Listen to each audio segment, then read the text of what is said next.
राष्ट्रवादी काँग्रेस पक्ष कोणाचा आणि घड्याळ चिन्ह कोणाचं यावर 6 ऑक्टोबरपासून निवडणूक आयोगामध्ये सुरू असलेली सुनावणी आज अखेर संपलेली आहे। जवळपास 7 सुनावण्या ज्या आहेत त्या निवडणूक आयोगामध्ये झालेल्या आहेत आणि त्या 7ही सुनावणीच्या दरम्यान दोन्ही गटांच्या वतीने म्हणजे अजित पवार गटाच्या वतीने असेल किंवा शरद पवार गटाच्या वतीने असेल युक्तिवाद केला गेला। आज निवडणूक आयोगाने आपला निर्णय जो आहे तो राखून ठेवलेला आहे आणि दोन्ही गटांना पुढच्या 8 दिवसांमध्ये लेखी स्वरूपात तुमचं म्हणणं जे असेल ते मांडण्याची संधी दिलेली आहे।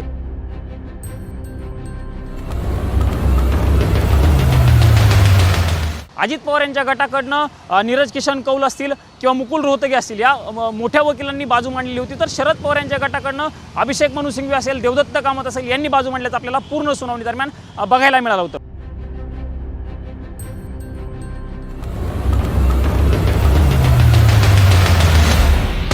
अजित पवार यांच्या गटाचा युक्तिवाद हाच होता की संपूर्ण देशामधील जी लोकप्रतिनिधींची संख्या आहे ती आमच्या बाजूने आहे। म्हणजे महाराष्ट्रातील विधानसभेतील बघायला गेलं तर आमदारांची महाराष्ट्रातील विधानसभेतील आमदारांची संख्या जास्त आहे, सोबतच विधान परिषदेमधील आमदार देखील आमच्या बाजूने जास्त आहेत। हा प्रामुख्याने मुद्दा जो आहे तो अजित पवार यांच्या गटाकडनं मांडला गेल्याचं आपल्याला बघायला मिळालं। सोबतच नागालँडमध्ये ज्या ठिकाणी राष्ट्रवादी काँग्रेस पक्षाचे 7 आमदार आहेत आणि झारखंडमध्ये राष्ट्रवादी काँग्रेस पक्षाचा 1 आमदार आहे, तो देखील आमच्या बाजूने आहे। त्यामुळं लोकप्रतिनिधींची संख्यात विचारात घेता पक्ष आणि घड्याळ चिन्ह आम्हाला द्यावं हा प्रमुख मुद्दा जो आहे तो अजित पवार यांच्या गटाकडनं युक्तिवादादरम्यान मांडला गेल्याचं आपल्याला बघायला मिळालं। दुसरीकडे जर बघायला गेलं तर शरद पवार यांच्या गटाचा युक्तिवाद हा प्रामुख्याने पक्ष संघटनेवरती भर असल्याचं आपल्याला बघायला मिळालं।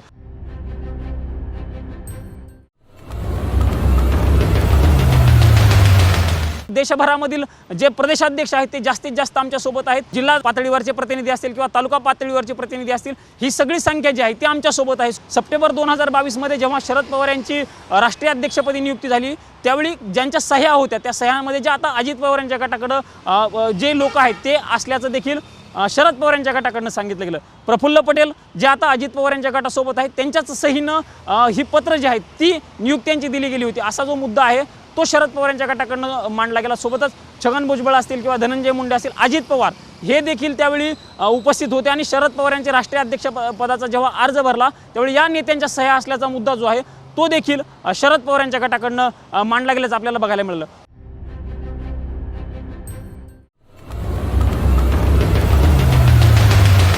लाखो प्रतिज्ञापत्र जे आहेत ती दोन्ही गटाकडनं सादर केल्याचा दावा केला गेला। सोबतच अजित पवार गटाकडनं देखील काही प्रतिज्ञापत्रामध्ये त्रुटी आहेत असा मुद्दा जो आहे तो शरद पवार यांच्या बाजूने मांडला गेल्याचं आपल्याला बघायला मिळालं। शरद पवार यांच्या गटाचे वकील जे आहेत अभिषेक मनु सिंघवी त्यांनी 24 वेगवेगळ्या कॅटेगरी केल्या होत्या आणि त्या कॅटेगरीनुसार कशी चुकीची प्रतिज्ञापत्र जी आहेत ती निवडणूक आयोगामध्ये सादर केली।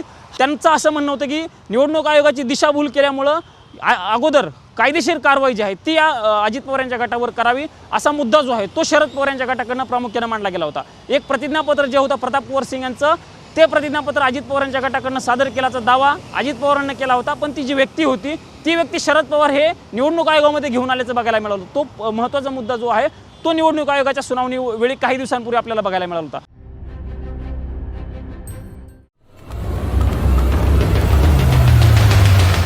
राष्ट्रवादी काँग्रेस पक्षाचं स्ट्रक्चर जे आहे ते पिरॅमिड टाईप स्ट्रक्चर आहे। तालुका पातळीवरची निवड असेल किंवा जिल्हा पातळीवरची निवड असेल, त्यानंतर राज्य पातळीवरच्या काही निवडी असतील आणि त्यानंतर देश पातळीवरच्या निवडी होतात, अशा पद्धतीचं स्ट्रक्चर राष्ट्रवादी काँग्रेस पक्षाचं आहे। आणि त्यानंतर मग राष्ट्रीय अध्यक्षांची निवड जी आहे ती केली जाते। आमच्या पक्षाची घटना सांगते की निवडणुका झाल्या पाहिजेत पण नियुक्त्या केल्यात असा जो मुद्दा आहे तो अजित पवार यांच्या गटाकडनं उपस्थित केल्याचं बघायला मिळालं।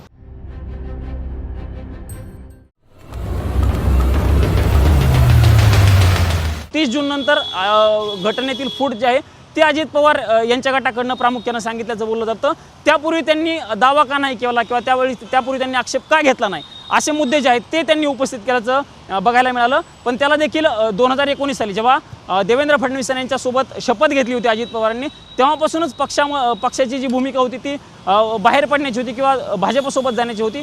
हा मुद्दा जो आहे तो देखील अजित पवार यांच्या गटाकडनं युक्तिवादादरम्यान मांडला गेल्याचं बघायला मिळालं।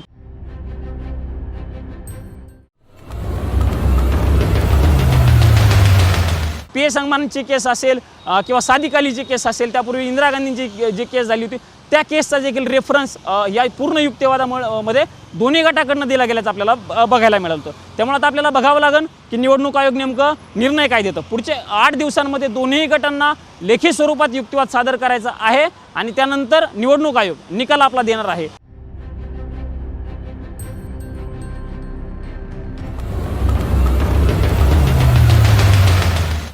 शिवसेनेच्या केसमध्ये जर बघायला गेलं तर शिवसेनेच्या केसमध्ये निवडणूक आयोगानं लोकप्रतिनिधींची संख्या विचारात घेतली होती आणि ती संख्या विचारात घेतल्याच्या नंतर पक्ष आणि चिन्ह हे एकनाथ शिंदे यांना देण्याचा निर्णय घेतला होता. कारण लोकसभेमधील सदस्यांची संख्या असेल किंवा विधिमंडळातील सदस्यांची संख्या असेल ही दोनही एकनाथ शिंदे यांच्यासोबत होती.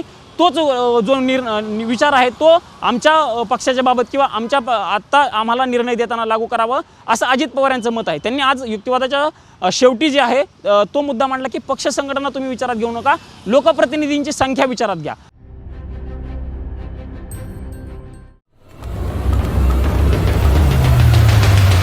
अशा केसचे निकाल देताना निवडणूक आयोग 3 गोष्टींचा विचार करत असतं.